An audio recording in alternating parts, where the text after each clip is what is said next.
Well, JB, you and I got our heartstrings pulled on there these last few minutes. Yeah. That was amazing.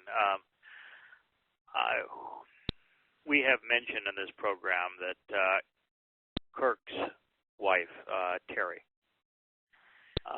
31 days ago now, checked into a hospital in San Francisco to prepare for surgery. I think it was a team of either 6 or 7 surgeons. So it was a major surgery. She had a form of abdominal cancer that had been detected but not properly diagnosed, and it grew quite large, I think larger than a grapefruit. And that it, when they got in and did the operation, they had to remove a kidney, part of her intestines, part of her bowels, part of her stomach. And evidently, it was so much the tumor had integrated into so many, metastasized into so many different organs throughout that area that by the time they cut all of the cancerous tumor that they could find out, they sewed her up incorrectly. The doctor met with them yesterday and said it's the first time in all the years of practice, and this is a really first-rate doctor.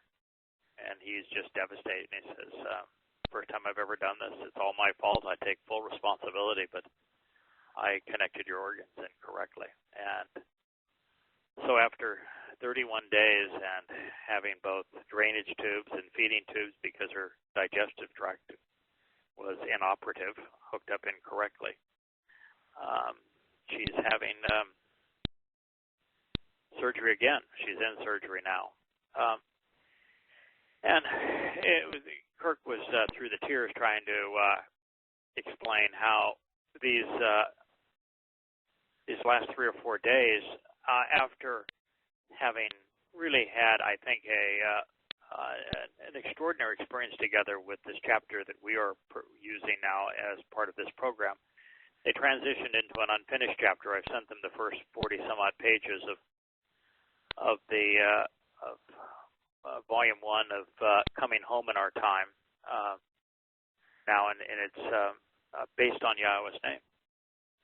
And it's Mizmor 8, 9, and 10 is the basis of the chapter, and how celebrating Yahweh's name is the basis of Mizmor 8. And that Kirk has a little cot right next to Terry's in the hospital as she was sleeping this last night prior to her surgery.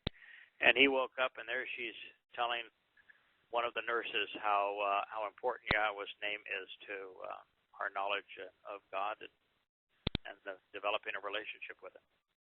So it was quite an experience. Anything you'd like to add, JB? No, I think you summed it up. It's just, like you said, kind of pulls on the heartstrings and makes you feel, but at the same time uplifting, and just how upbeat she's been about everything and how awesome she's handling it. Yeah, it was interesting because what Kirk told us is that she was encouraging the doctor, saying, "Hey, I understand. Yeah, I wish it hadn't happened that way, but I understand it did, and I understand that you feel bad, and I understand that you're going to go in and make it right. So let's get it right." And she's hugging the doctor. So it was quite an amazing experience. But anyway, Kirk was with us at the beginning. He's not going to be with us in the show. Terry's still in surgery. There's a monitor that he can go and watch the progress, not actually see the surgery, but they keep him updated on the surgery. And obviously he's going to be there, and he's really way too emotional to speak to us this evening. So JB, it's just you and I. You haven't been here the last couple of weeks, and I understand that the program 2 weeks ago, Blog Talk Radio had a meltdown, and we were unable to broadcast. And last week we did do a show, but I understand it didn't record. Is that correct? No. It was the 2 weeks ago one. The show was on there, but all it had was like the intro music, and then it was empty. That was why I was wondering. Last week's is up. I got it posted on my site finally, so it's good. All right. We 2 weeks ago, we had 6 or 7 people try to call in to on the host line, and no one could get in on the host line. It was Blog Talk Radio had an announcement that said that their systems were completely cooked. I did, by way of an update, I'm now in the American Virgin Islands, and today and yesterday and the day before made considerable investment in technology to try to be able to do this more effectively. I thought I really had it pretty well nailed until I was unable to call in the host line using the technology that I had. So we'll have to continue to debug this over the next few weeks and see if we can get it more dialed in. But certainly making the investment to try to get it done. JB, where we are now is Mizmor 89. We're going to reprise our review of the 32nd statement prior to moving on. It's page 29 of chapter 4 of the first volume of Coming Home in Our Time. And the statement reads, however, if his children continue to, this is speaking, by the way, of Dode, if his children, his offspring, his descendants, continue to forsake, ignore, or reject my Torah, and make a habit of failing to walk according to my means to justly resolve disputes, and within the parameters I've set to exercise good judgment, be discerning. If they perpetually view my clearly communicated prescriptions for living with contempt, and further, if they consistently fail to observe the instructive terms of the relationship, then I will hold them accountable with the measure of their rebellion. Pesha is the last word there, rebellion. It is a systematic defiance and revolt against God. For Pesha to be used, it means that there is a societal, political, or religious rebellion against God. It is a sweeping term that would only be used to speak of the problems associated either with religious rebellion, political rebellion, or societal rebellion. And in this case, when we're talking about ignoring the Torah, it's religious rebellion. So this is a condemnation against religion, of having a religion that chooses to substitute something for the Torah. Well, I can come up with 3. Christianity substituted the Torah, condemned the Torah, and substituted their New Testaments. Islam substituted their Quran, and Rabbinic Judaism substituted their Talmud. And so God is saying that He's going to hold those accountable who have chosen to ignore or reject the Torah. And in the case of Christianity, it is rejected. In the case of Judaism, it's ignored. So I guess it doesn't matter if you're ignorant of it or defiant. Although when it says that I will hold them accountable with the measure of their rebellion, the consequence could be different. No matter what, you're not going to have a relationship with Yah, but the consequence of that choice could be different based upon ignorance versus rejection. And it's interesting here, too, that you have mishpat, which was one of the 4 terms that Dode constantly told us were important for those who wish to observe the Torah.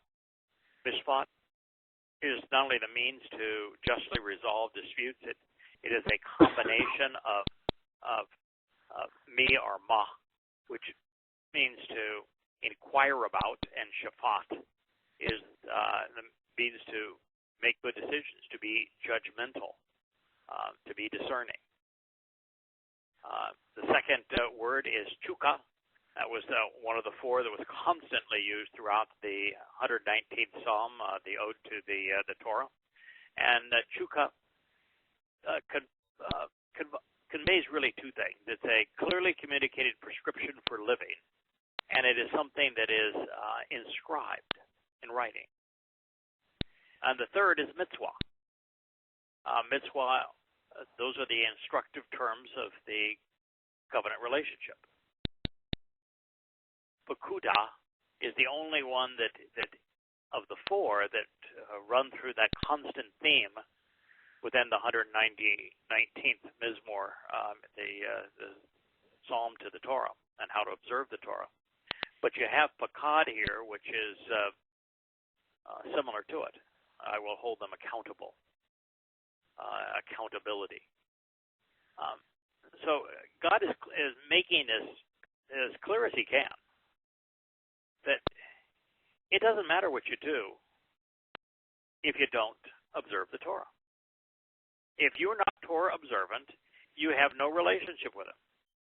You know, He is going to hold those accountable for their rebellion against Him if you're not Torah observant. If you are Torah observant, you're golden. Now, He did elaborate a little bit more on this. He said, there's aspects of the Torah. It's not just that you need to read the Torah. There's aspects of the Torah you need to be paying attention to. And they are the prescriptions for living. They are the means to exercise good judgment and justly resolve disputes, which would be Yahweh's 7 moed mikre. And they are the mitzvah, which are the instructive terms of the covenant relationship. So it boils down to what we are doing. It's what is constantly being emphasized in these programs and throughout the 18 books, now 19 books, because of the fact that it became obvious that this is what's important to God. It is what we can consistently emphasize because it's what God consistently organized. So the next statement, 89:33, flows out of it. So if you don't do that, God's going to judge you. But if you do that accordingly, my unwavering love, enduring devotion, unmitigated affection, and genuine mercy. This is all from Chesed. My commitment to a loving relationship, to generosity and kindness, in addition to the continuation of my covenant benefits, I will never remove from Him, because I will never communicate something which is not true, nor will I ever contradict myself, nor my steadfast commitment to the truth. I will never dishonor, nor will I poke holes in my covenant, nor will I ever alter or change that which has gone forth from my lips. And with those words, there goes the idea of a renewed covenant. Yep. Or a new covenant. Kiss Christianity, Islam, and Judaism goodbye. All three require a God who allows holes to be poked into His covenant. All that require a God who changes His entire approach. All require a God that would condemn Dode. Dode didn't live by the standards of rabbinic Judaism. He'd be condemned. Dode obviously didn't live by the standards of Christianity. He'd be condemned. And yet Yahweh was saying, no, my unwavering love, my enduring devotion, my unmitigated affection, genuine mercy, and commitment to a loving relationship, I will never remove from Him. Now, Dode is the only person that is spoken about favorably by name. In the 89th Mizmor, also mentions Shaul, but it's in the midst of a condemnation. There's no love there.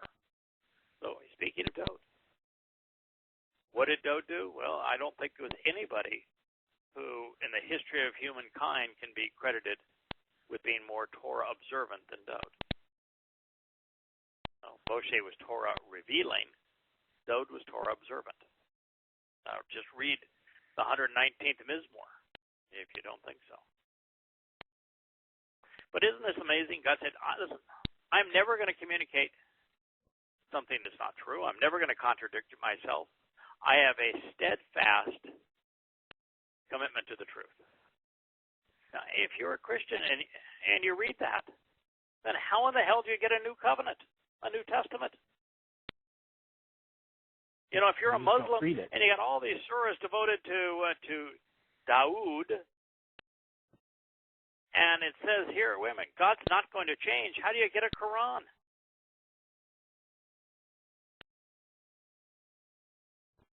You just don't read this. If you're going to start a religion, and the problem here is, if you're going to start a religion and you're going to usurp the credibility of Yahweh and his revelation in his Torah, prophets, and Psalms, then you can't contradict it. Because the moment you contradict it, while claiming that you're speaking for the same God, you have proven that your religion is a complete fraud. Christianity, Islam, and Judaism. The only chance you've got, if you want to have any rational credibility, is to create your religion from whole new cloth. Oh, right. And then good luck building up any credibility because you have no prophecy. You have no accurate prophecy. This is true. You know, Christianity doesn't have any prophecies apart from the Torah, prophets, and Psalms. Islam has none. Rabbinic Judaism they both have blood, and both of them were wrong. Paul made a single prophecy. It was wrong. Muhammad made a single prophecy. It was wrong. Yep.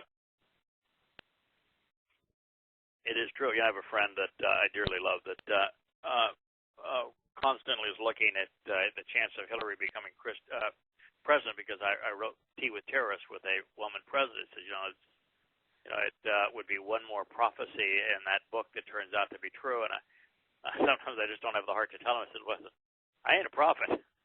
I was trying to tell a good story to get people's attention.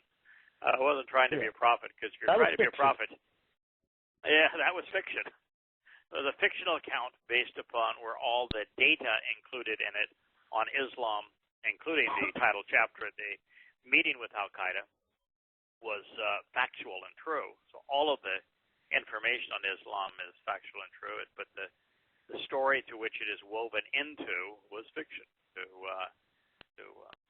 as a means of conveying that the truth about Islam.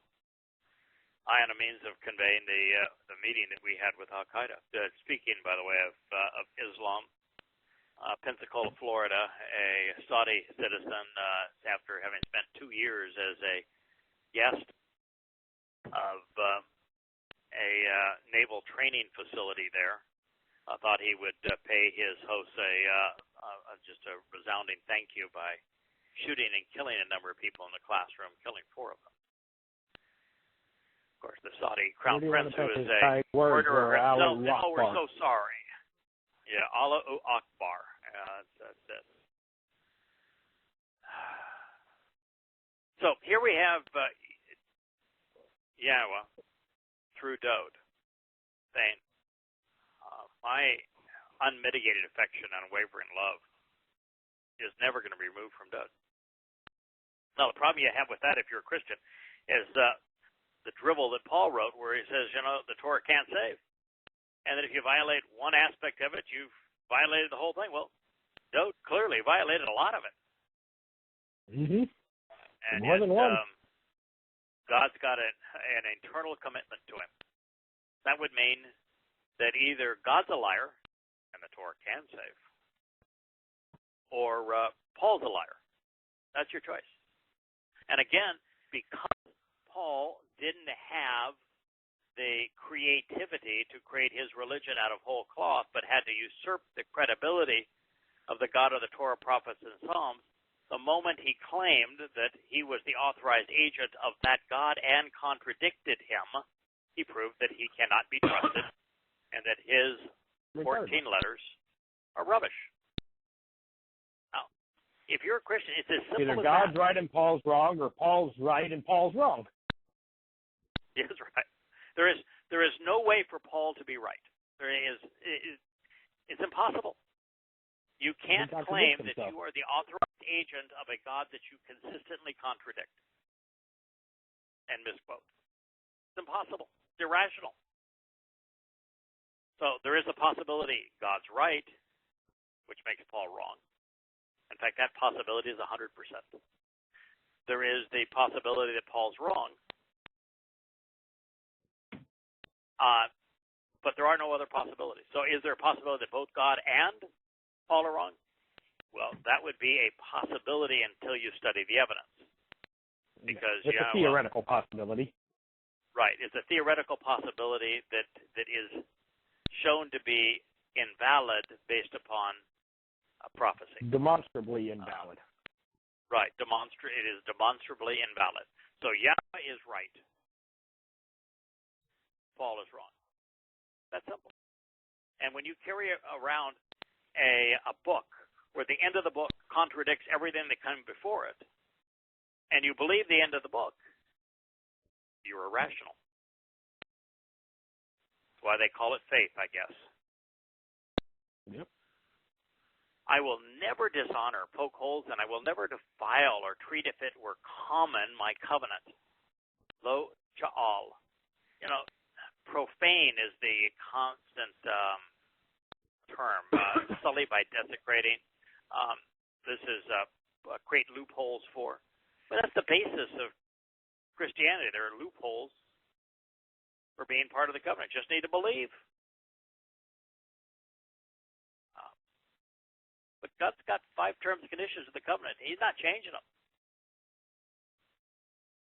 And Christianity and Judaism violate all of them. So it is impossible.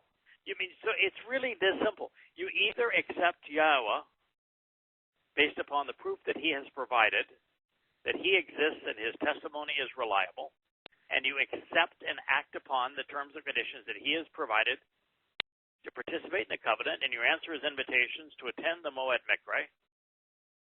You celebrate his name, or you're going to die. Or perhaps worse, if you promote the religious lies, if you're an advocate for them, you're going to spend eternity in Sheol. I was driving today here in St. Thomas, where I currently am. Bothers me the place is called St. Thomas because the whole story of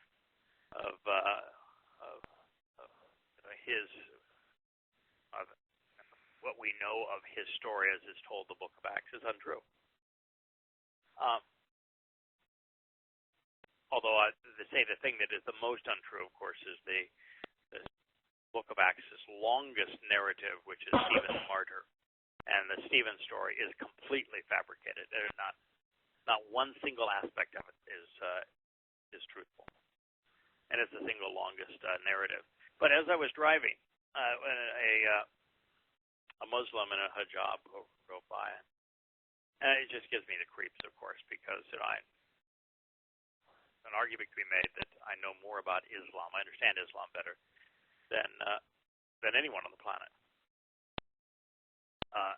and Muhammad was a sexual pervert. He was a misogynist. He was a rapist. He was a pedophile. In addition to being a mass murderer and a terrorist and a liar, a thief. And so for a woman to be wearing a religious garment, honoring the rubbish that Muhammad spewed forth, it just strikes you of such a perversion, such a waste, such hatred for God, that I made the comment. I said, if every Muslim were to fade into oblivion this evening, the world would be a better place. Yeah. If every Christian cleric were to pass away this evening, the world would be a better place. If every Jewish rabbi were to fade away tonight, the world would be a better place. Be a better place without these religious influences. Now, completely nonviolent person, and obviously would have no means to try to do that. But I'm telling you that a day is coming when Yahweh is going to do it. He does not need our help, does not want our help in doing it. It'd be a tremendous, inappropriate thing for us to contribute to that. But Yahweh in one night is going to rid the world of all religious people. Instantly. I'm saying that's the only difference is, Yahweh's getting rid of not only the leaders but the followers as well. If you were to just get rid of the leaders, just the clerics, the followers would grow in number and grow in power and passion, because they would find it to be a sign from their God, and you'd see that their faith grow even more. Correct. Yeah, it's like you in Vietnam, you killed a communist, you manufactured 100 more, and the Gulf Wars, you killed a jihadist, you manufactured 100 for every one you killed. It is the nature. It's the reason when Yahweh told them when they go into the land to kill every man, woman, and child. The only way to root out the cancer of faith is to get rid of everyone that is behind. Yep. And religion is the most deadly disease on the planet. You wouldn't think twice about having someone say, "Listen, that community is infected with rats that have come down with the bubonic plague, and it's infected with fleas, and those fleas are going to bite those rats, and then they're going to bite the people that go in there, and ultimately virtually everyone that goes in there is going to die, and they're going to suffer, men, women, and children, terrible and painful death. Before you go in there, wipe out the rats. If it was filled with monkeys that had Ebola, before you go in there, rid the community of the monkeys with Ebola. If it was filled with raccoons that had rabies, remove all of the raccoons before you go in there. If it was filled with brown recluses and black widows, you would be irresponsible if you did not rid the homes of the black widows and the brown recluses. If it was filled with rattlesnakes and vipers and cobras, the same thing would be true. You would be irresponsible to take your children and your family into a community that was infested with those things. Just the way it is, right? And those things are all deadly. Look at the deaths of plagues in Ebola. But I'm telling you that Ebola and the plague and brown recluses are not nearly as deadly as religion. And whether the religion was the pagan religions that were derived from Babylon and the Greeks and the Egyptians and the Assyrians, or Christianity, which has evolved from those very religions, or Islam, which has evolved from them, or Rabbinic Judaism, or even today with socialist secular humanism. When you try to raise children in a world infested with those things, you're going to fail more than you succeed. I had a long opportunity with my sons before they went out on their own, where I had come, I've known the truth now for 18 years. And so I had a long time with both of my sons, and both of my sons came to know who Yahweh was. They were very familiar with what I had learned, had read my earliest books. And yet, in college, I lost one of the two of them in a highly socialist, secular environment. He had an anthropology professor that somehow prevailed and influencing his thinking, where his views on economics and and social order are just stunningly bizarre. And he reordered his whole manner of thinking so that it was wholly independent of God. And yet we can talk to him about what God predicted is going to happen. He agreed, yeah, it's all going to happen, but I'm just going to work it through on my own. So I just can't get that mindset.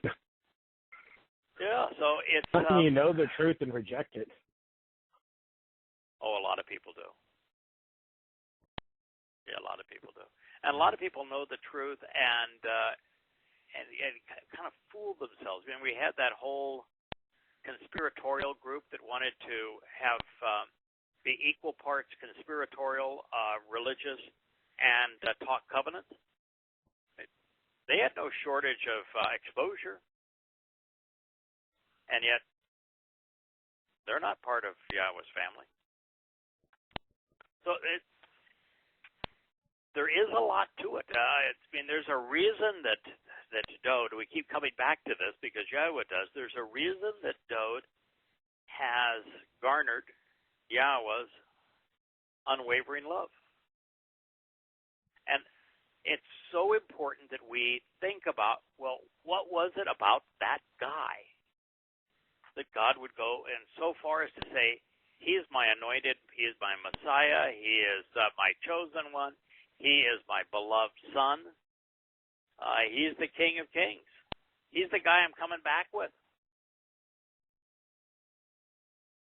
What is it about God that says he is the object of my enduring devotion? What is it that was unique about him?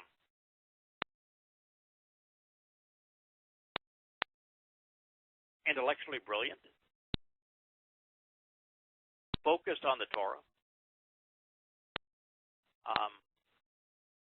cherished his relationship with Yahweh, courageous. He was a guy that was willing to go and rid the community of vipers. You got a plague out there? I'll go after it. I will fight to keep my family safe. That was Dode. God evidently likes that. God evidently likes people who take the time to learn and then share what they've come to know about Yahweh. Must like that a lot, because I don't think anybody wrote as much as Dode did about the things of God.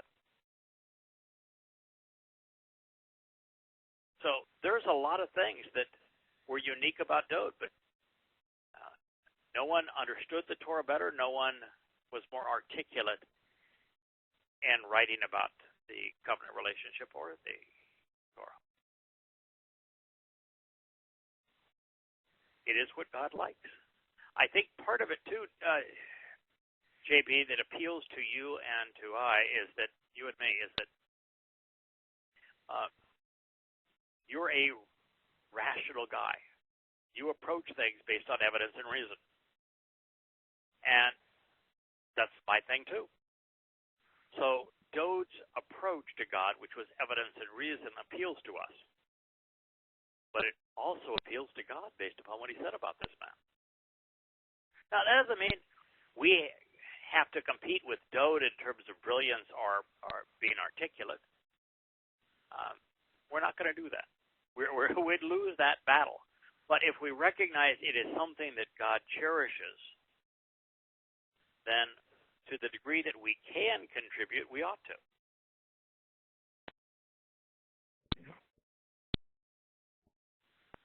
So there's a lot of meat here in this particular statement. Accordingly, my unwavering love, enduring devotion. Now, this is all after God has emphasized that if you're not Torah observant, you're going to be judged and condemned. But it's saying that the contrast to that is that God's enduring devotion and genuine mercy will never be removed from those who accept and embrace his Torah. Because what God says that he has communicated is true, was true, will always be true. You know, the Paul argument was that, why the Torah? Well, you needed something until Jesus came. That's not what God's saying. I'm not changing, going from one thing to another. No, what I said is always true. It's a steadfast and eternal commitment to the truth. And I'm never going to devalue or desecrate. Profane, the idea of profane means to make common. Well, is there anything in this world that is more common than Christianity? Nope. Here are your choices for common. Right. For common, you've got socialist secular humanism. What's that, about $1.3 billion? You got Islam at $1.5 billion. You've got Hinduism at about $1 billion. You got Christianity at $2.5 billion. So what is the single most profane or common theme in terms of humanity?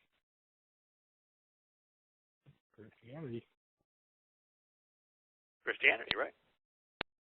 And if you collectively look at just religions, and you've got as religions $2.5 billion in Christianity, $1.5 billion in Islam. So that's $4 billion. $1 billion in Hinduism is $5 billion, and a little over $1 billion in socialist secular humanism, $6 billion. You can divide up the rest of the planet and animists and Buddhists and Confucianists and Mormons and who knows, Scientologists and who knows what. But yeah, the single most prevalent thing in terms of our society and influence on our society, on humankind, the single most profane or common thing is religion. And God said, I am never going to allow my covenant to be common. It's always going to be a minority that are part of and a decided minority. And so if you're part of any large movement, then you do not have a relationship with God. Whether it's you consider yourself among the promoters of democracy in the West, a nationalist, whether it's American nationalism or German nationalism or French nationalism, or it's Christianity, Islam, Judaism, Hinduism, socialist secular humanism, you define yourself by any of those things, then you do not have a relationship with God.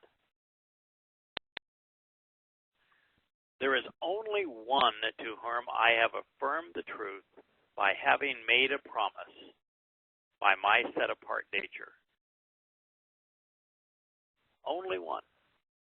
All right, now, a lot of people, right? There's 7 billion people on the planet now. I don't know how many people have lived since Adam and Chawah exited the garden. But it's clearly many tens of billions.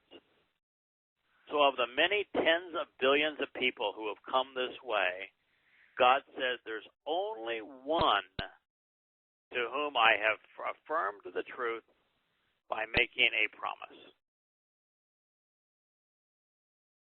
Wow. Well, that's a pretty short list. One's a really short list. Who are the candidates? Yosha, right? That'd be a candidate. Moshe would be a candidate, right? Yeshayahu was an extraordinary prophet. He might be a candidate. Not a lot of candidates here. No. And it's one at the exclusion of the others. Now, it's really hard for most of us to get away from the idea that Dode could be more important than Moshe or Yosha. There are three Zeroah of Yahweh.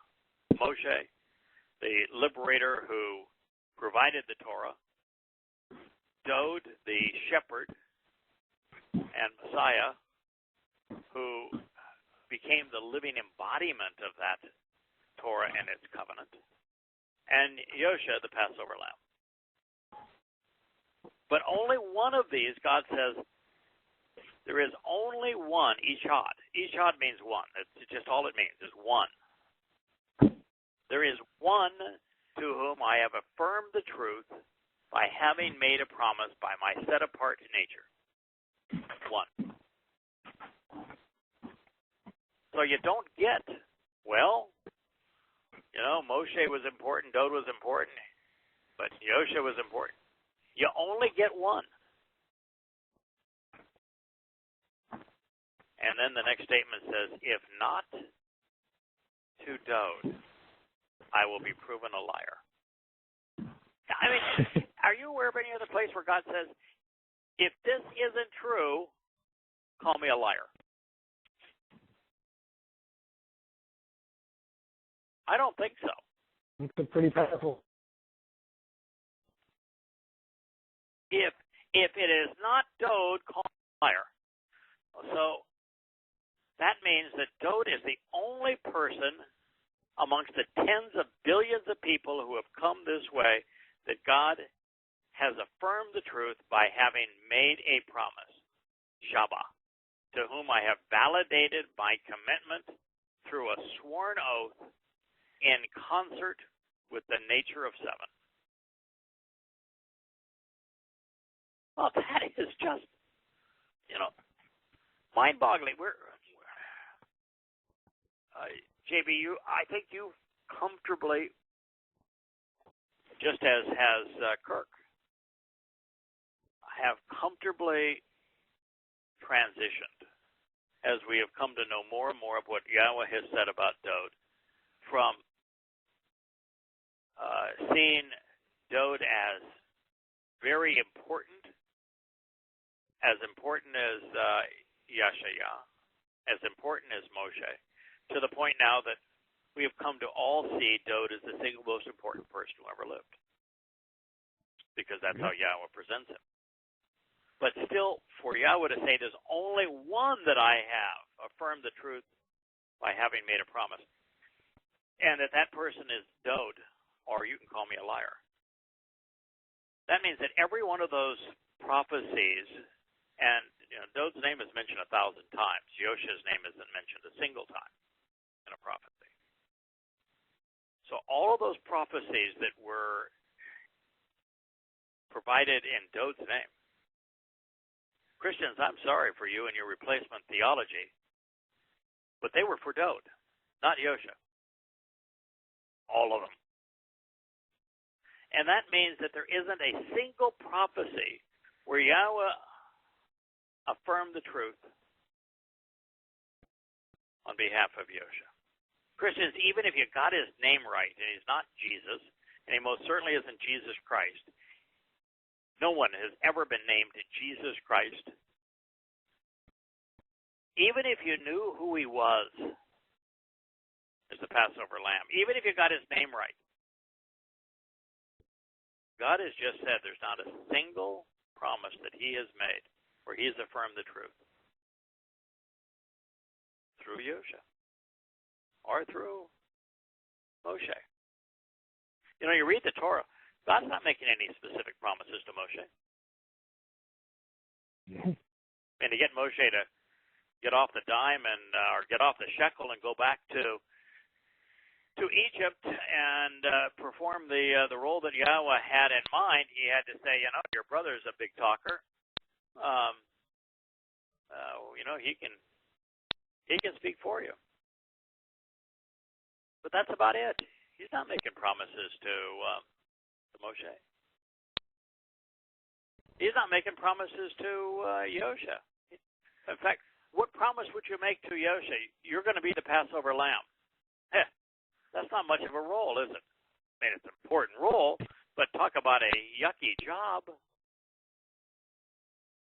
The Passover lamb is not resurrected. Covenant with Abraham. Yeah, but that's not the same as, that's different, but that's the only thing that I can think of that Yep. would even come close is the promise he made or the covenant he made with Abraham. Yes, yeah, and that's a really good point. He affirmed the inheritance of the covenant with Abraham. But this says, to whom or through whom I have affirmed the truth by having made a promise. Mm-hmm. He made a promise to Abraham, but he wasn't affirming the truth through Abraham. He was affirming the terms and conditions of the covenant. Terms and conditions of the covenant are true, but there's an entirely different situation where Abraham's not a prophet, is he? Yeah. Have you ever read anything that Abraham wrote? Not a word. Not a word. So, who was it that Yahweh inspired as a prophet to affirm the truth to us? Well, lots of people he inspired as a prophet, but is Yahweh making promises to Yahshua and say, man, if you do this, you're going to be with me forever. You're going to be the King of Kings. You're going to be, the living embodiment of the second coming. You are the Messiah. No, he's not saying that of any of the others. He's affirming the truth through them, but not making promises to them. Dode is the only person that both of those things are true. I would like you to, we'll take a time out here, JB. I would like you to please read for our listeners here everything that Yosha wrote. Done. Okay, that was it. That was quick. That was easy. Whew. Yeah. Now, if I were to ask you to do the same thing with Dode, and you had to translate and recite 100 Mizmor and 25 Mashal, we're going to be here for a few weeks, aren't we? A few hours if the work's already done. Somebody's already translated it all for me. Just reading it would take a few hours. Oh, I don't think you'd read it in a few hours. I think it would be a lot longer than that. But reading it aloud, I would think it would be half a day. Oh, maybe a day. Out loud. Out loud, yeah, definitely longer. Yeah. And so there's only one, to whom and through whom I have affirmed the truth by having made a promise, Shabbat. If not to Dode, I will be proven a liar. No. He said of Dode, you are my Messiah. He said of Dode, you're the King of Kings. Dode's the only one who says, not only is the millennial Shabbat, the 1,000-year of Yahweh camping out with us here on earth, is Dode going to be the king, but Dode's seat of honor and kingship goes eternally. He didn't make that promise to anybody else. He didn't say of anybody else, you are my shepherd. He didn't say anybody else, you are my chosen one. He didn't say to anybody else, you're the King of Kings. Just of this man. What this means for us is two things, I think. First, for those of us who want to improve our relationship with Yahweh, and we improve our relationship with Yahweh by engaging and doing the kinds of things that Yahweh wants done. If our lives become meaningful to God because we're doing what He wants done, because God likes to work through people, then we're going to have a better relationship. Well, no one did more in this regard than Dode. So, do what he did. Study the Torah. Share what you learn. Do what he did. Stand up and use your words to combat those things which are hostile to God, religion, and politics. Use evidence and reason, not faith. Accept the terms and conditions of the covenant. Observe the Torah. Well, this is really in your face. against your very existence, Christians. You alone have done this, necessitating Yahweh's rebuke. And by the way, that's true. Judaism doesn't have a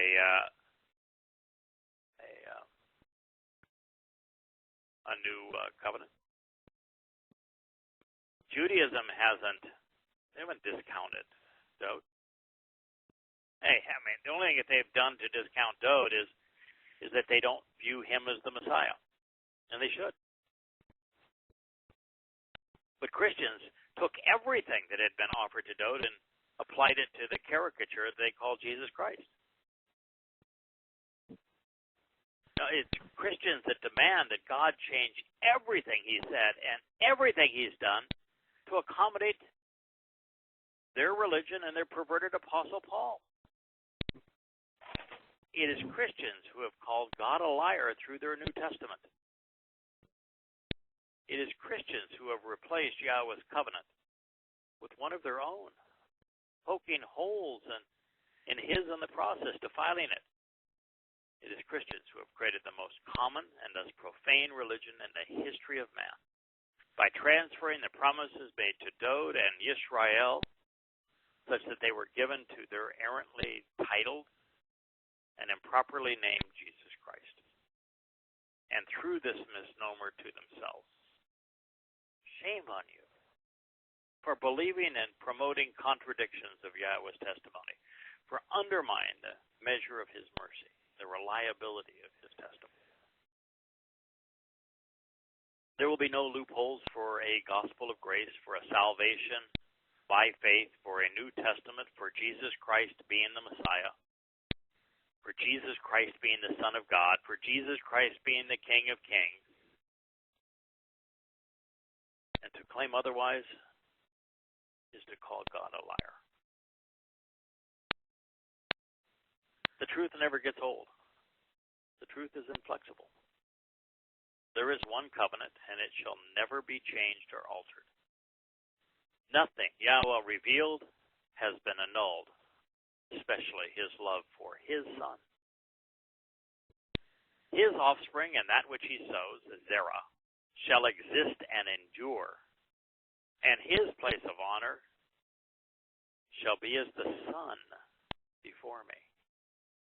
Like the moon, it shall be established for a very long time, serving as an enduring and reliable witness in the sky. Pause now and contemplate what we have just read. You know, there's this in the Christian New Testament, and now I've gotten to the point where quite frankly, I think that the best that can be said about it, it is completely unreliable. And it's useful for disproving Christianity.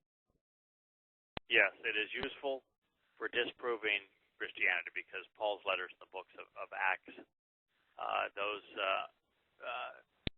15 books are absolutely satanic in their nature. But Matthew, Mark, and Luke are anti-Semitic diatribes. They aren't true either. And when you get into those the books of First and Second John and First and Second Peter, the likelihood that they were written by the actual disciples and passed on to us legitimately based upon what they wrote is so close to being nil that the whole thing's a waste of time. It really is. It's not just unreliable, it's counterproductive.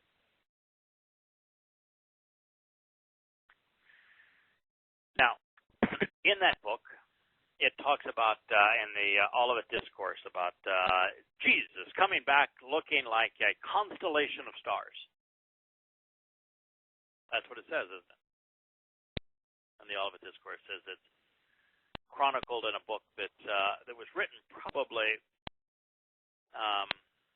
around 90 CE, about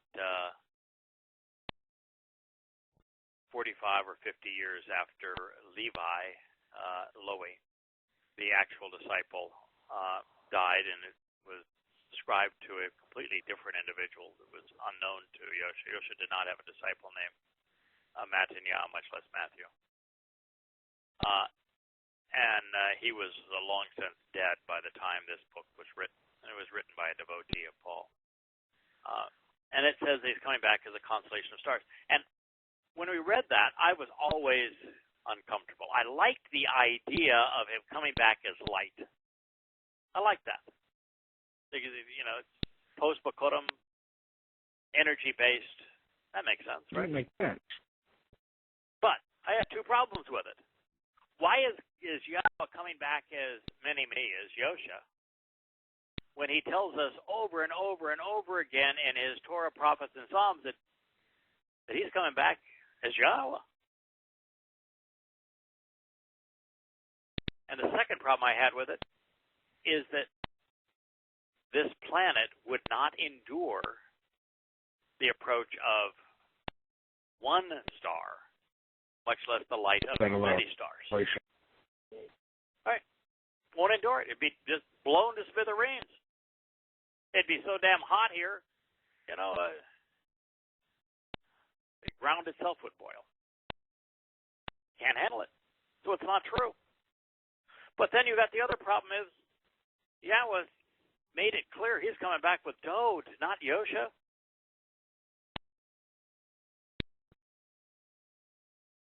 Now, all that said, this idea that Jebus is coming back as as brilliant as a star, well, God is actually saying Dode's going to be so brilliant. He's going to be like the sun in his presence. So he'll be elevated, like we will be eventually. But keep in mind here, this is not on earth. Could Dode be as brilliant as the sun in Yahweh's presence in a spiritual realm? Yes. Absolutely. Does Yahweh have more energy, more light than 20 stars? Definitely. More than 1,000 stars? Well, yeah, he created that many. More than a billion stars? Yeah. In fact, if the universe is 6 dimensions and Yahweh 7 dimensions, what's the relative difference in power and light, energy, between a 7-dimensional being and the entirety of the 6 dimensions with 100 billion galaxies averaging 100 billion stars? What's the difference? Exponentially. Infinite to the infinite to the infinite. Infinite, yeah, infinite. It's like the difference between a 2 and a 3-dimensional realm is infinite. 3 and 4. Infinite times infinite. Infinite to the infinite power to the infinite power. Yeah, it's infinity to the fourth power. So is it possible that Dode could be so brilliant in Yahweh's presence that he is as brilliant as the sun in the spiritual realm? Easily. Absolutely. Could he be that brilliant here on earth? No. No. No, can't be that brilliant. An impossibility. God didn't say it was going to be that brilliant. He said, in my presence, and Yahweh's presence is in the spiritual realm, Dode is going to be as brilliant as the sun. Now, that makes Dode extraordinary. By the way, it also means that there's no physical bodies. No bodily resurrection in heaven. That's what it means. If you're looking to see your Jebus walking around in sandals and a pretty little robe, ain't going to happen. Spiritual realm, there are no physical bodies. I had this conversation not too long ago with a religious person because I talked about, if I die, I don't want to be buried anymore. like just claiming, well, when the resurrection happens, I was like, so what? If you die in a fire, you can't be resurrected? You're putting that limit on God, let alone the fact that bodily resurrection is counterproductive. That led to a whole other discussion, though. And just think about how stupid that is. When people die, what happens to their physical bodies? It decays, breaks down, and crumbles. Right. So they decay, and it's just like the bodies of animals. They ultimately decay, and it's become worm food. Yes, it's recycled, aren't they? Mm-hmm. So within our bodies at any one time, we could have had elements that were part of many, many bodies of the past. Right? And one of the things that's also interesting is at no point in our lives are we the sum total of who we are. Our cells are constantly dying, and new cells replace them. Which one of you is going to be the one that's resurrected? I mean, why would you want, I'm older than my prime. Why would I want my body to be resurrected? I want the liberty to be free of it. I spoke to a person the other day that had experienced the separation of the soul from the body. And I typically discount anybody that tells me one of these stories because there's no way to prove it, and you really don't know what their recollection of a dreamlike experience would be. But this person I have a very good relationship with. I trust what they have to say, and their comment was just so consistent with what I would have expected. They said that the being free, having a soul that is free of a physical body, is the most beautiful expression of liberty you can possibly imagine. All of the weight and the liability of that body is just gone. And this particular person said, when they experienced this, there was a voice that spoke out to them because this is euphoria. I mean, all of the liabilities and the weight and the burden of that body are gone. And this person was very young at the time, I think like 18 years old. So it wasn't a decrepit body, but a very, beautiful young body. And she was told, this isn't your time, this isn't your place. You're going to go back now. And then the weight and the burden of that body. The story of Bokurim is about being transformed, elevated, empowered from physical to spiritual. And the increase is infinity times infinity times infinity times infinity. If you have a physical body, you cannot be immortal. You're stuck in time. If you have a physical body, you can't travel anywhere in the universe. You're stuck wherever you are. If you have a physical body, then you can never be in God's presence. If you have a physical body, you aren't going into the seventh dimension, which is where heaven is. If you have a physical body, there is nothing God can do for you that's going to make you any better than you already are. You can't be eternal. You can't travel and experience the universe. You can't get into heaven. You're going to continue to decay. You're going to continue to be burdened. All bad things. Bodily resurrection is stupid, counterproductive. I've talked to a lot of religious people, and irregardless, anytime you get into the whole idea of heaven and what heaven's going to be like, they cannot think of it in terms outside of physical terms. It's living in mansions and not having this, having this and all the things you want. It's all physical. And to me, it's a sign that they are simple-minded people. They cannot grasp beyond the physical, that there is a immaterial realm beyond that. And I think people that are that simple-minded are people Yahweh doesn't want to be with. I mean, we ought to be grateful that there have been some who have come along this way who have had some extraordinarily brilliant insights. And there is a couple of brilliant insights that Einstein, who was Jewish, has brought to us that really help us. That without this, I don't know if we would be able to put some of the pieces together, but a couple of those insights are that E equals mc squared. That means that matter, when we're physical beings, are less powerful, less enabled than an energy-based being by the square of the speed of light.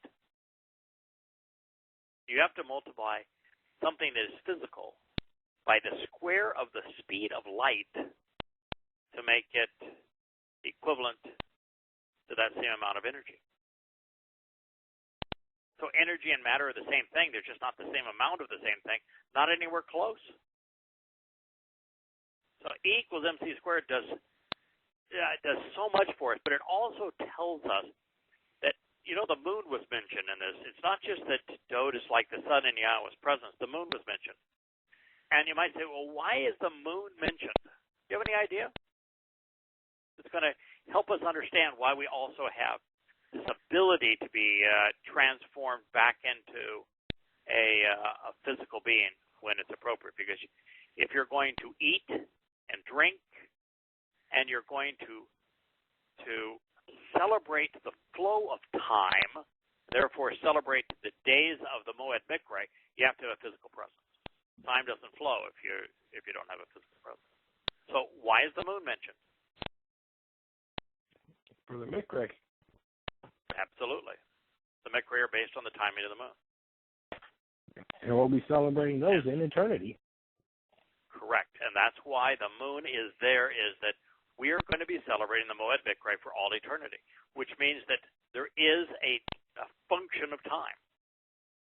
And that even though as light, time simply exists, the past, present, future coexist in the eternal now, there is going to be also this flow of time which requires us to move out of the spiritual realm to where we can express a physical nature. And I kind of expect that we will celebrate the Moed Mikre in different places in the universe as we go explore with Yah. Because Yah's going to create a new universe for us to explore. And in Pesach, Matzah, Bakunim, maybe in one galaxy 1 year and another the next. Where we all just have this great camping out experience.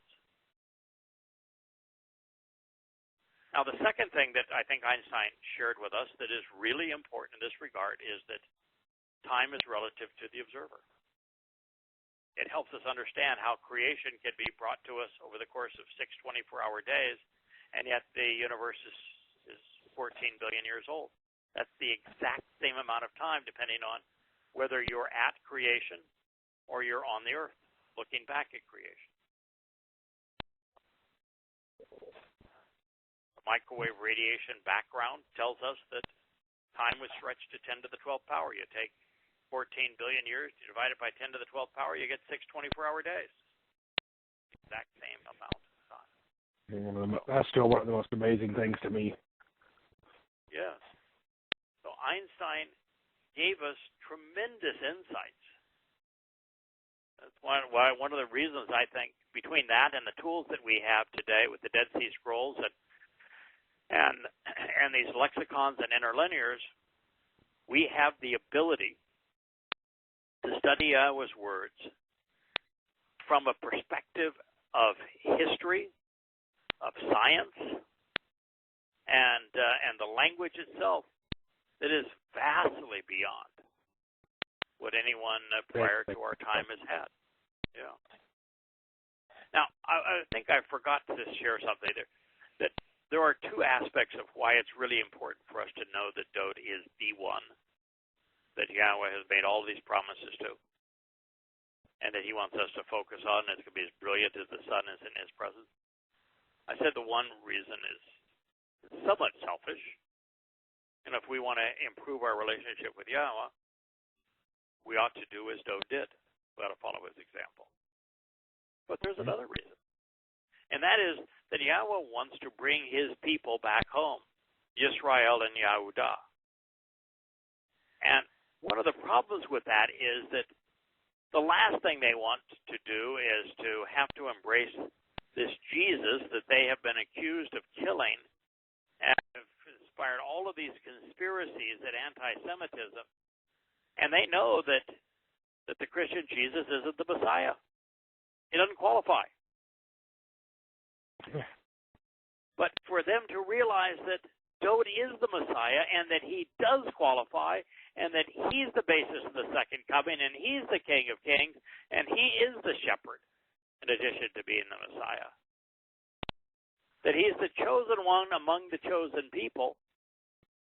Now they're coming home to the call of one of their own. Powerful. Palpable. So important for us. So God says, please, pause now. Contemplate what you've just read. His offspring and what he sows shall exist and endure forever. That means he's saved, isn't it?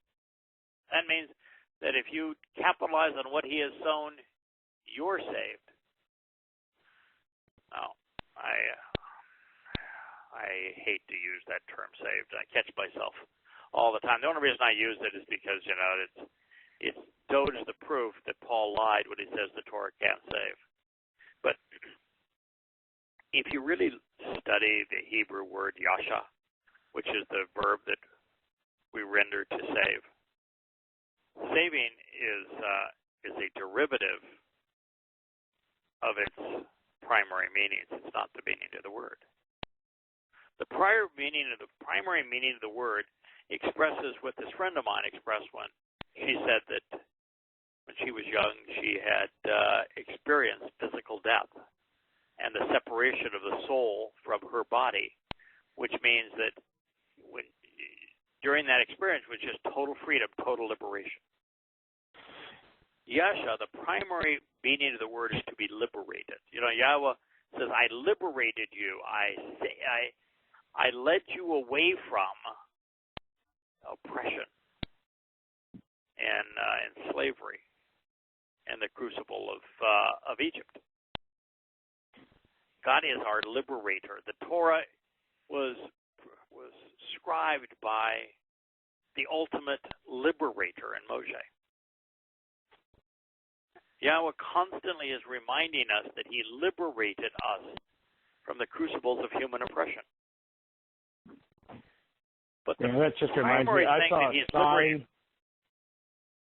saw a sign on a church this week said, remember, God freed us to follow, serve, and obey. And all I can think is, isn't that slavery? Isn't that the exact definition of not being free? Absolutely. Total contradiction. They get Paul's message completely. That was Paul's message. God liberated us from Egypt and enslaved us in the Torah. And submit to me. Yeah. Submit to your country, submit to me. Yeah. It was one of those, I had to drive around the block to look at it again to make sure I read that right, because I'm like, that is too stupid for someone to have actually put up. Yeah, it's amazing. But the primary meaning of Yasha is to liberate.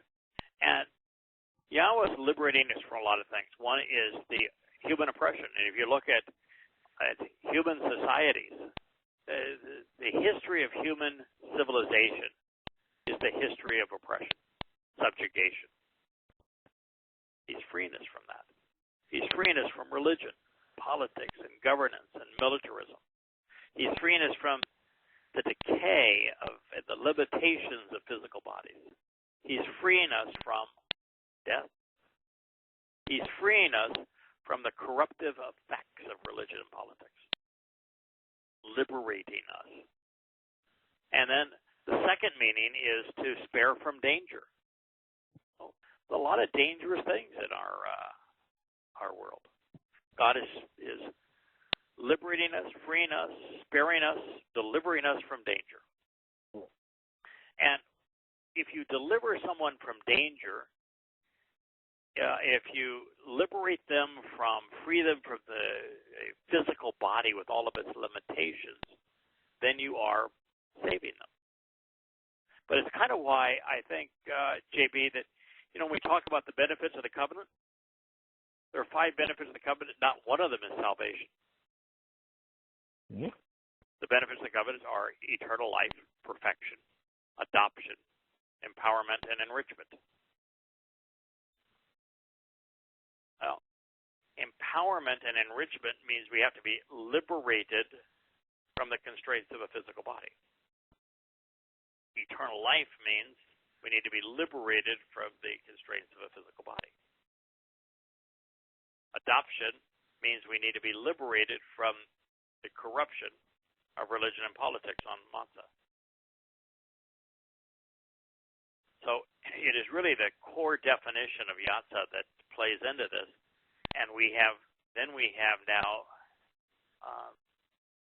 complete consistency with the benefits of the covenant and Yahweh being our liberator.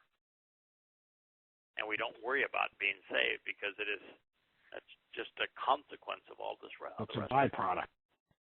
I think that's the best way you said it. Salvation is a byproduct of relationship. It's not the means to it. It's not the goal. It's just it happens. Yep. So I would say it's fair to say here that God's position on Dode has gone beyond what we had surmised and expected. Not only are his affirmations of his promises to Dode absolute, non-negotiable, non-transferable, which eliminates in its entirety Christianity. There is yet another attribute wrongly ascribed to Yosha that has been promised to Dode. Based upon the Christian New Testament, we would expect to see Yosha returning in the likeness of a star, and yet it is Dode who will be afforded this honor.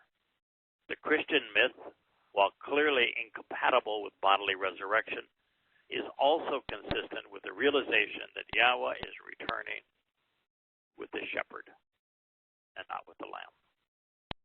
He can't return with the lamb. What happens with the Passover lamb after Passover?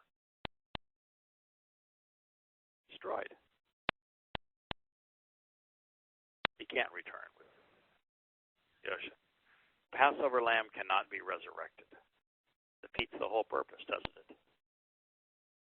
You imagine that in Egypt they're celebrating Pesach. They butcher the lamb. They barbecue the lamb. They feed the family with the lamb.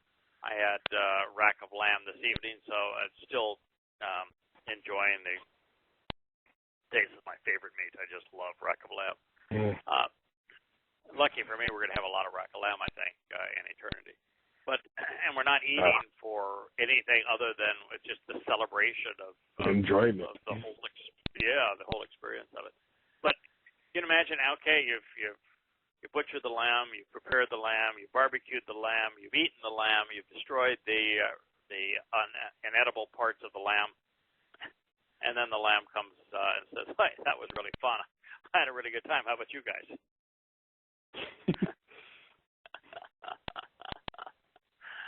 Yeah. Hey, guy that slit my throat so that you could butcher me. Want to put your fingers into the slits in my? I mean, it sounds gross, but that's the whole Christian New Testament.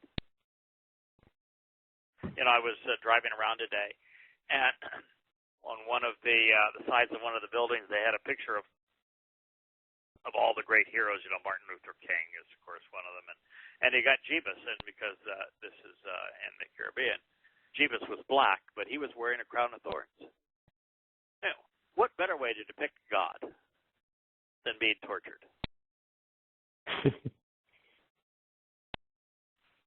And every place, of course, that Jeebus was pictured here in the Caribbean, He's black. Now, I understand that people are wont to make God in their image. But the fact that he was a descendant of Dode, Yahud, means he was Jewish. There are no black Jews. Sorry. Yahudim are white. Now, is skin color important? No. But is ascribing racial characteristics to the Passover lamb that are inconsistent with Yahudah a gross departure from the truth? Absolutely. His ethnicity was important to the story and who he was. Well, based on this, Christians, you can take your Madonna and child, you can take her baby Jesus, you can take your damn God on a stick, you can take your second coming, and you can stick them where the sun don't shine, because they do not belong in Yahweh's world. Reminds me today, I know I shouldn't have an affinity for this guy, but I actually like Elon Musk. I respect the guy's brilliance and audacity, you know. So Elon Musk, and I understand Elon Musk has got some weird things going for him, and he even promotes. I'm right there with you on him. I get fun out of watching weird him, though. Things and weirdos, but any guy that's going to found an organization like SpaceX and make it go, and Tesla and fly in the face of everybody else, and I mean, I just find the guy interesting. And you know, he was the last 2 days he's had his pedophile suit, where the 60-year-old that didn't do anything actually to save those boys in Thailand, other than he recruited some divers that actually did. You know, he lashed out at Elon Musk before Musk responded. Musk didn't just out of the blue call him pedo guy. He told Musk, who had on his own nickel developed a small submarine that could have gone in there, and dispatched a crew of people at his nickel to help save those kids. And the first salvo was shot by the 70, 80-year-old Bart that recruited the divers that went in there, and he said that Elon Musk sending a submarine to try to help those kids was a publicity stunt. And then in an interview the next day, he said, "Why don't you shove your damn submarine up your behind, where the sun don't shine?" And then it was to that Musk responded and said what he said. In other words, he was egged on.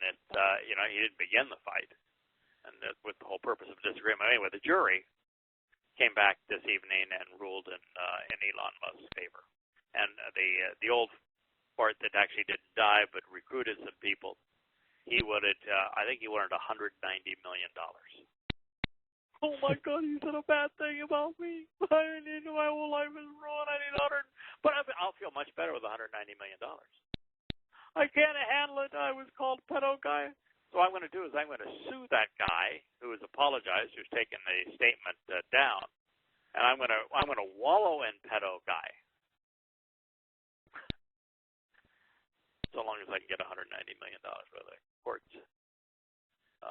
sided with the jury sided with Elon Musk. That this this other guy started.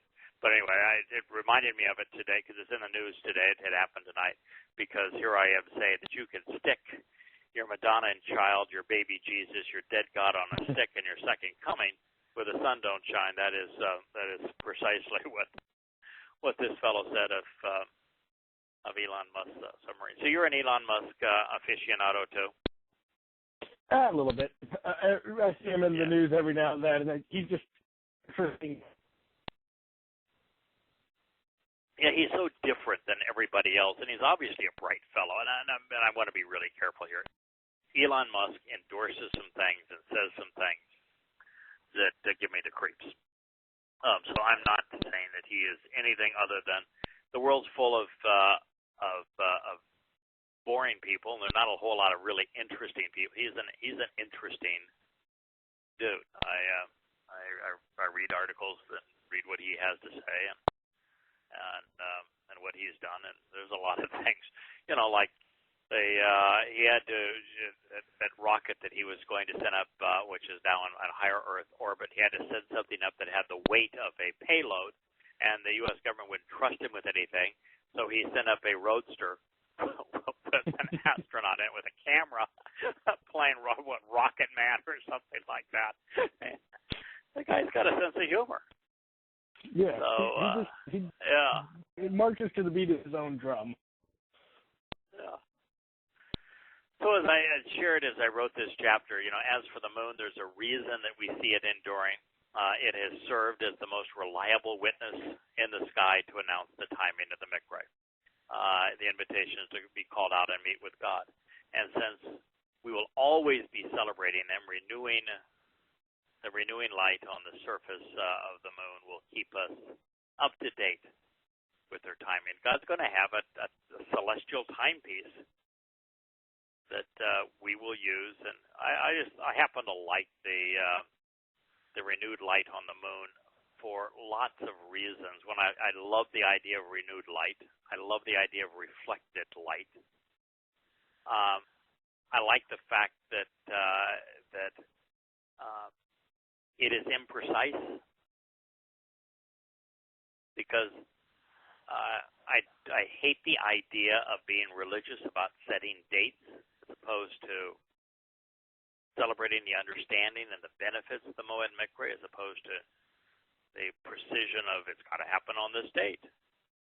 So I love the beauty of a full moon at night.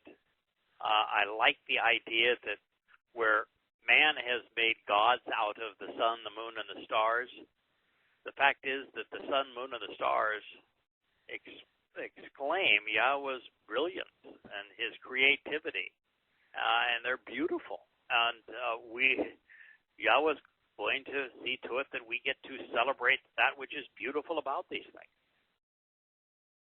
So it tickles me that the moon is mentioned along with the sun.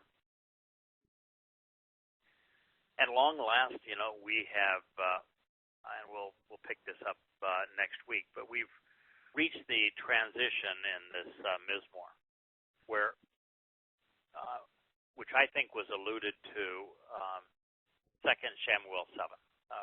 That was months ago at this point, but we took it. Based upon this transition in this Mizmor, I went back to 2 Samuel 7 and retranslated it, because this Mizmor seemed to explain what I had failed to understand every time that I went through it, that the entirety of 2 Samuel 7 is about Dode and Dode's relationship with Yahweh. So after all of these years of trying, we have finally come to understand this most intriguing of prophecies. And prior to this time, we were just ill-equipped to process what follows. But now, if I may restate the assessment presented at the conclusion of our review of Yahweh's prophetic testimony and pronouncement to Dode, I think we'll see what follows more clearly. Dode exemplifies and represents more than one individual man.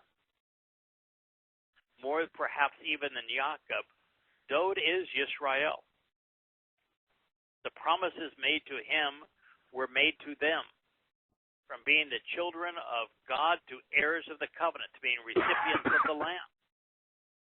His joys and heartaches, his ongoing battles with Goyim, his insights and confusion, the benefits he enjoyed in concert with the covenant, and the consequences he endured when he ran afoul of it, are all shared with the nation he shepherded. And I think when we have an appreciation of that, we can see how Mizmor 89 flows from this point on. So it's in concert with Dode representing Yisrael, and of Yisrael's contribution to annulling the truth that we have just considered, that these words were prophetically inscribed in parallel with 2 Samuel 7. So this is just a great place for us to stop this evening, JB, and we'll pick it up a week from today. Because that's a good plan. Yahweh does as a good, loving father ought to do.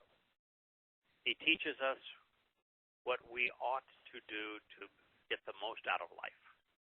But he also tells us, if you do these things, there will be a negative consequence. So we know the consequence of our choices. The old example is you tell a child that how to walk and how to learn and how to think and what's the right things to do to have character in your life and knowing right from wrong, but you also tell them, don't put your hand on the fire. Don't put your hand on the stove. Don't put the paper clip in the electrical outlet. I mean, there's things you ought not do. Don't get too close to the cliff. Don't go swimming in the pool by yourself. Warning. Don't get in the cars of strangers. We tell them these things because we love them, and Yahweh does the same. Don't be religious. Don't be political. Don't walk away from me. These are the consequences if you do. Don't ignore my name. And so what we're going to listen to now is the consequence of rejecting Yahweh. And as a loving father, he shared those consequences. So, JB, let's hope the best for Terry and what she's enduring this evening. Let's hope that she emerges from surgery, and at this point the pieces are put back together. The one thing I wanted to share with Kirk that I was hopeful of, and I had a very different conversation with Kirk, as you know, this time than I did the last time. The last time you weren't here, but I was very proactive with Kirk, and what I was constantly reminding him of is that Yahweh doesn't give us any promises to make everything all better in this life. He just doesn't. I have aches and pains in some family relationships. I have no promise that they're going to get better. In fact, the very fact that they're flawed helps me understand Yahweh's perspective. Yeah, I can relate to him better. And the very fact that I have aches and pains helps me appreciate what it's going to be like to be removed, liberated from the physical body. Yeah. That's not to say everything about the physical body is bad. There are a lot of really good things. There's a lot of things to love. It's what I told him, and the last one is that God's not promising to make everything better in the physical body. This may not turn out well. His promises are in the eternity, which is what matters, and the enrichment and empowerment and taking Terry away from all of these hurts and all of this frustration and all of what she's going through. In eternity, it is pure bliss, and that's where we're headed. And those where the promises are. There are no promises to heal us in the physical world, and if God made such promises to heal us in the physical world, then he would make a mockery of the choice to participate in his covenant. He's just not going to do that. Yeah. And so that was the conversation. And this time, of course, all we did was listen to him. But one of the things I was thinking of, and I'm just hopeful of this, which is that if this doctor made all this mistake of putting her together improperly after having removed that much tumor, what I'm hoping for her and for Kirk this evening is that as that doctor is back in and now working to put her back together, that while they're there, because it's the same team and the same major surgery that she's undergoing this evening, we'll find that there was some of that tumor that they didn't get out. And that they will remove, because they have to disconnect all the places that they connected. As they're in there doing that they'll find more, and they'll remove it, and she'll be better off as a result of it. And that so what looked like a mishap turns out to be a blessing. There's also the possibility that this doctor and some members of that hospital staff, because of the way that Terry is dealing with it and talking to them and the way that she embraced this doctor, will have a profound influence on them, and that there is one or more of those people who will come to be part of the covenant. And since Terry, nor can any of us, keep our mortality, cling to our mortality, if we lose our mortality by giving someone immortality, then ours is a life worth lived. Yep. And so there is that possibility as well, either of those things. And particularly as Kirk was talking about how profoundly moving it was for him to hear Terry share some things that she read in the next chapter with the medical team there, facing all of the things that she's facing. Very moving. And so that's my hope for Terry and Kirk. Yep. All right, my friend. Well, thank you. I appreciate you calling in as host so we could have the show and posting it. I would like to talk to you in this week now that you're back on how perhaps we can use some of the technology that you're using to get some of these books up also on a family of sites with Yada Yahweh. So we'll talk to you about that as well. Thank you for give me an email. We'll figure it out. Yeah. Okay. Thank you for co-hosting this with me this evening. Always fun. Yeah. May God bless you, JB. You too. Good night, my friend. Good night.